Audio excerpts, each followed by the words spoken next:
Antônio Eduardo Ripari Neger, formado em Engenharia Elétrica pela Unicamp, em Direito pela PUC Campinas e pós-graduado em Direito das Telecomunicações pela GV São Paulo. Recebeu em 2014 o prêmio Sou Empreendedor da revista Exame PME por sua atuação em projetos de telecomunicações e acesso à internet em áreas rurais e regiões remotas. Passo a palavra para Antônio Eduardo Ripari Neger. Bom dia a todos. Inicialmente agradeço mais uma vez ao professor pelo convite, agradeço a oportunidade de estar aqui compartilhando um pouquinho da nossa experiência. 10 minutos é um tempo bastante curto, então a ideia é a gente passar rapidamente aí sobre os principais pontos de trabalho nosso e compartilhar um pouquinho da nossa experiência como uma pequena empresa dentro da área de tecnologia. Eu morro de inveja quando eu vejo algumas apresentações aqui, eu vejo essa questão do planejamento, etc e tal. Eu tenho uma má notícia para vocês, a gente não consegue fazer tudo tão certinho, assim, tão bem planejado, assim, nunca dá tão certo nos quadradinhos, as coisas, às vezes acontecem coisas extremamente inesperadas no nosso trabalho e a gente acaba enxergando isso não como um problema, mas como uma vantagem. O que houve aqui? Agora foi.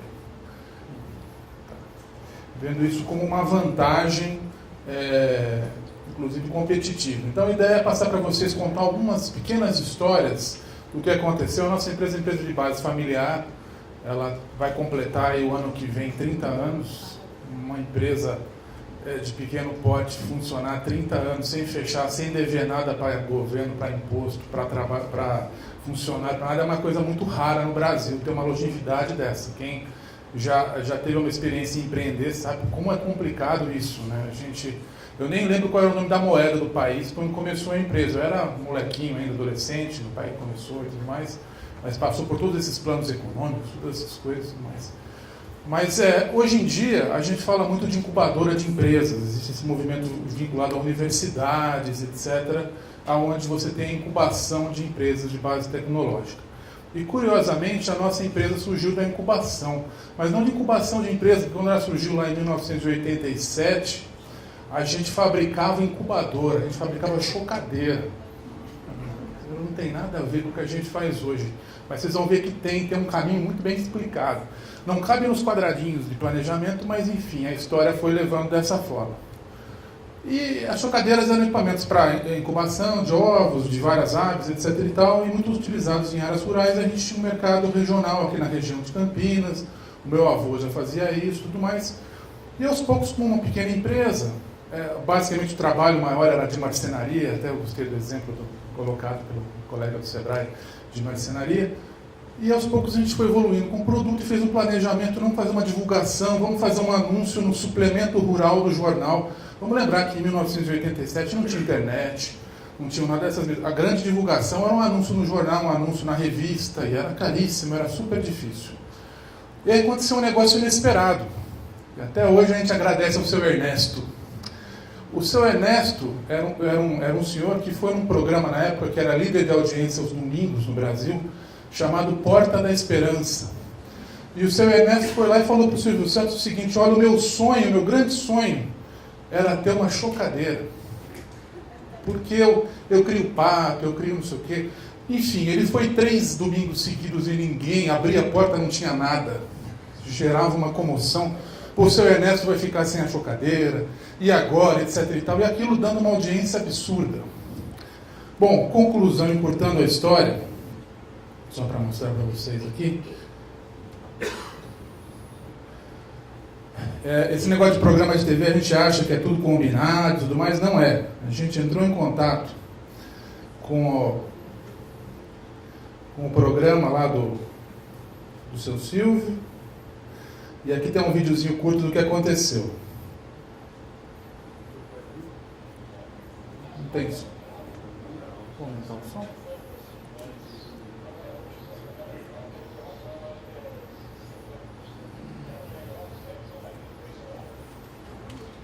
Tá? Sabe, Respostas da Esperança. Bom, esse é o meu pai, na época. Ali é uma criadeira, ali no fundo é uma chocadeira. Enfim, a gente foi lá no programa entregar, a equipe de TV foi na empresa, que era uma empresa pequenininha, mostrou todo mundo, até eu corri lá na empresa, sentei lá também para parecer que tinha mais funcionário, né? Foi até uma prova documental de trabalho infantil, porque eu era menor de idade, estava lá e tudo mais, mas todo mundo fica aparecendo na televisão. Conclusão, a audiência desse programa na época era uma coisa absurda, a gente não tinha noção do que era fazer uma propaganda em mídia nacional. Esse programa passou no domingo, no final do dia. Na segunda-feira, quando a gente chegou para abrir a empresa, os vizinhos estavam reclamando. Eu falei, mas por que estavam todos reclamando? Porque ninguém conseguiu dormir nas casas próximas onde ficava a empresa. Porque o telefone começou a tocar na hora do programa, ficou tocando a noite inteira até o dia seguinte de manhã, de gente do Brasil inteiro querendo comprar a tal da chocadeira. O que tem de gente que gosta de chocar ovo é impressionante. A gente não tinha noção desse tamanho do mercado no país, né? Então, quando a gente fala muito de estratégia de marketing, a gente às vezes tem que se aproveitar de alguns momentos de sorte, né? E aí a gente correu, começou para fazer o atendimento para outros. A gente nem sabia como é que emitia a nota fiscal para outro estado. Era um negócio diferente, tinha as alíquotas. Hoje então está pior ainda, mas enfim, na época lá era complicado fazer isso e tudo mais. Enfim, esse foi o primeiro ponto que gerou uma certa mudança na nossa empresa e que impulsionou a visibilidade do que a gente fazia de local para uma visibilidade nacional. Uma coisa totalmente sem muita previsão. Bom, mas enfim, seguindo aí o nosso trabalho, a gente continuou dentro desse segmento durante bastante tempo. E aí a gente percebeu o seguinte, alguns clientes nossos da área rural, chocadeira, eles começavam a comentar que eles tinham dificuldade de comunicação. Eles não conseguiam ter telefone, não conseguiam ter nenhum tipo de comunicação nos locais onde eles estavam. E, por conta disso, eles não conseguiam ter o suporte da chocadeira, porque eles sabiam qual que é a temperatura para chocar pato, qual é a temperatura para chocar não sei o que, etc. E tal. E aí a gente começou a perceber o seguinte, olha, essa questão de comunicação em área rural pode ser um negócio interessante. E aí a gente começou a trabalhar com alguns projetos de telecomunicações rurais, que hoje é o carro-chefe do trabalho da empresa. Hoje a gente trabalha com soluções para comunicações em áreas rurais e regiões remotas. Foi uma derivação disso, a chocadeira acabou ficando para trás e de vez em quando, às vezes, algum colaborador nosso lá atende a ligação, falou, pô, recebi um troço, o que é? Não, ligou um cara aqui perguntando como é que faz para chocar ovo de pato, esse cara tá louco, não tem nada a ver com ele, não. Aí a gente tem que explicar que antigamente a gente fazia isso, etc. e tal. E quando a gente fala de soluções de área rural, a gente pode pensar que é um nicho, né? Quando nós falamos de telecomunicações é uma área intensiva de capital. Você vai competir com uma grande multinacional, tanto de operação quanto de equipamento, é difícil uma empresa nacional competir com uma empresa dessa. Agora, a gente está num nicho, o nicho rural é um nicho pouco atendido, né? E a gente acha que é um mercado pequeno. Mas se a gente for dar uma olhada no território brasileiro, não sei se todos sabem, está um pouquinho desatualizado isso, mas hoje não chega a 1%. Se a gente pegar toda a área urbana do Brasil e juntar uma do lado da outra, vai dar 1% do território brasileiro. 99% do território brasileiro é não urbano. Então, na verdade, nicho é o resto. A gente está trabalhando com a maioria. Óbvio que a população está concentrada nos centros urbanos. Se a gente juntar todas as áreas urbanas do Brasil continuamente, uma do lado da outra, e juntar, dá o tamanho do estado de Sergipe. O resto é área rural, é área não urbana. E aí, só passando rapidamente, a gente desenvolveu alguns produtos, antenas, equipamentos para comunicação em áreas remotas e tudo mais, e a gente começou a buscar apoio. A gente teve o apoio da FINEP e do CNPq para esse desenvolvimento. A gente achava que pesquisa e inovação era uma coisa para pessoal de avental branco, laboratório, coisa muito complicada e tudo mais, para quem faz peça para avião, como um colega lá, esse tipo de coisa. E a gente percebeu que não, que mesmo uma atividade que a gente achava que não estava dentro desse escopo, poderia ter o apoio da parte de pesquisa e desenvolvimento. E nós aproveitamos esse apoio quando os editais surgiram. E aí, só para finalizar, porque o tempo é curto, surgiu mais uma mudança de mercado no nosso trabalho. Quando a gente estava desenvolvendo essas antenas, esses amplificadores, isso é muito comum em área rural, acho que várias pessoas já devem ter visto. Inclusive, essa foto aqui é um exemplo muito bom do nosso começo de pesquisa. Quando a gente fala que vai começar um trabalho de pesquisa, a gente tem mais ou menos uma ideia do que vai fazer e às vezes o resultado não tem nada a ver, a gente tem que ter essa abertura para o que a gente está fazendo. Essa foto foi tirada por um grupo que é daqui de Campinas, não sei se todos conhecem, os Expedicionários da Saúde, que é um grupo voluntário de médicos que atende comunidades indígenas na Amazônia, etc. e tal. Quando eles iam fazer algumas expedições, a gente emprestava alguns equipamentos de comunicação para áreas remotas para eles utilizarem. E a gente, na época, estava querendo desenvolver um terminal para uso em áreas remotas e tudo mais, e estava preocupado, será que as pessoas vão saber utilizar esse equipamento? Vão fazer uns botões bem grandes para o pessoal não confundir? A gente estava com essa preocupação de desenvolver o terminal. E quando eles voltaram de uma expedição, eles mostraram essa foto para a gente, e a gente quase caiu da cadeira. Os engenheiros nossos lá ficaram doidos. Falaram, por quê? Aquela indiazinha ali, ela está tirando uma foto dos médicos com um Nokia N95, que era o smartphone mais caro da época. Então a gente estava querendo desenvolver um equipamento que o pessoal mais simples soubesse usar. A indiazinha já estava com o smartphone lá no meio da floresta.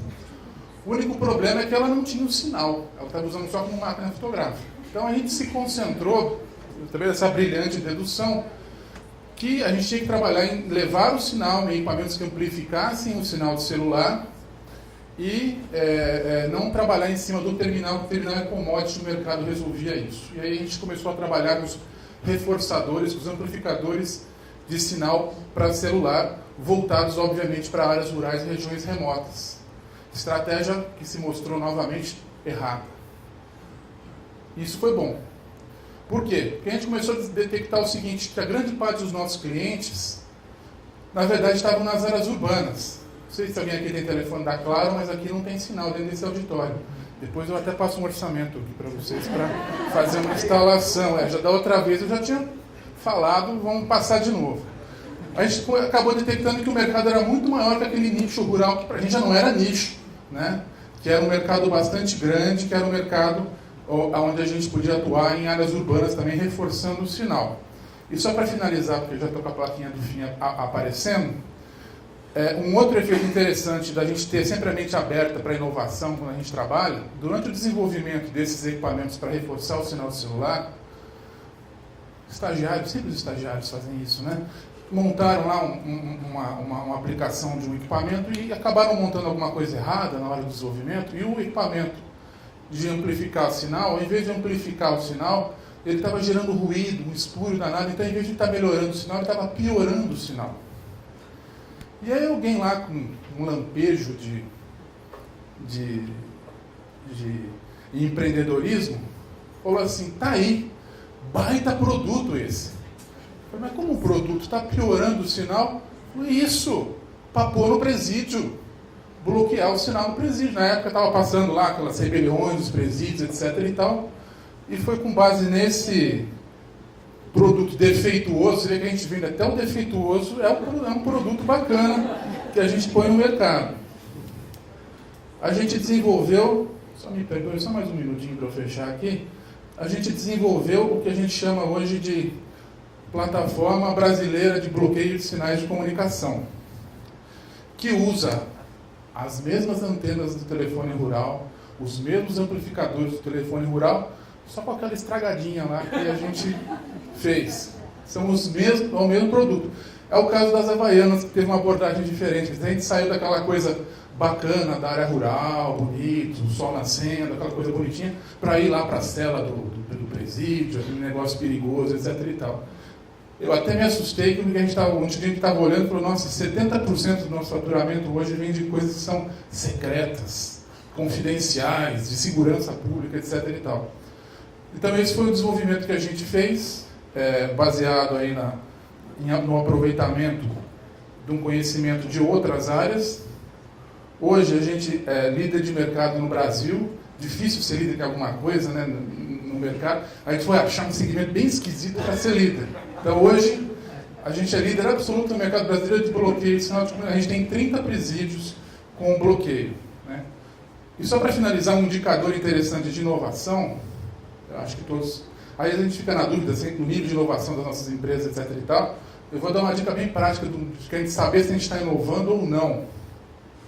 A gente sabe se está inovando quando o nosso contador não sabe como emitir a nota fiscal do serviço que a gente está fazendo.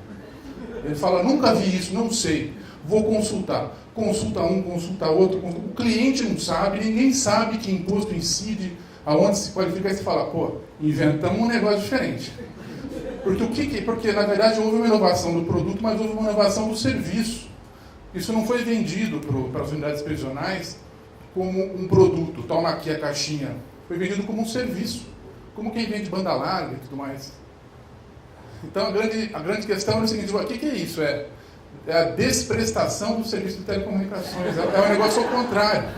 Você tinha um contrato de qualidade com SLA, em vez de ser o SLA ser 99%, o SLA tem que ser 0,0%, tem que garantir que não funciona. O pessoal pegou um contrato de banda larga e fez o contrário, colocou os SLAs invertidos, né? Então isso só para todos terem a noção, assim, a gente compartilhar muito rapidamente, que essa questão da inovação às vezes vai por caminhos tortuosos, mas é importante que o empreendedor e quem esteja trabalhando tenha essa sensibilidade de parar, perceber e entender um pouquinho como é que isso tudo funciona. E só para compartilhar com vocês todos nosso último lançamento, que a gente acabou de certificar junto à Anatel em janeiro, a gente acabou de certificar junto à Anatel um projeto que chama Drone Control, que é o seguinte, sempre problemas novos e esquisitos, né? É uma plataforma que bloqueia drone, né? Então todo mundo preocupado em fazer o drone funcionar, o drone pousar, o drone ter precisão. Eu tive uma consulta pública na ANAC em Brasília, todo mundo preocupado na dirigibilidade, na precisão, sei lá, e eu no cantinho torcendo para a onça, né? Falei assim, não, como é que eu derrubo esse, né? Eu quero derrubar isso aí, eu quero bloquear. E a gente certificou um produto que é muito útil, se a gente for pensar do ponto de vista de segurança pública. Com um drone hoje a gente leva arma, leva droga, leva um monte de coisa para dentro da unidade prisional. Então esse é um produto que a gente acabou de certificar. Falta só combinar com o mercado para ver se as pessoas compram ou não, se vai ser bem aceito, mas a princípio está tendo uma boa aceitação, né? Então, eram essas pequenas histórias que eu gostaria de compartilhar com vocês. O tempo é curto, desculpa eu ter passado. Muito obrigado.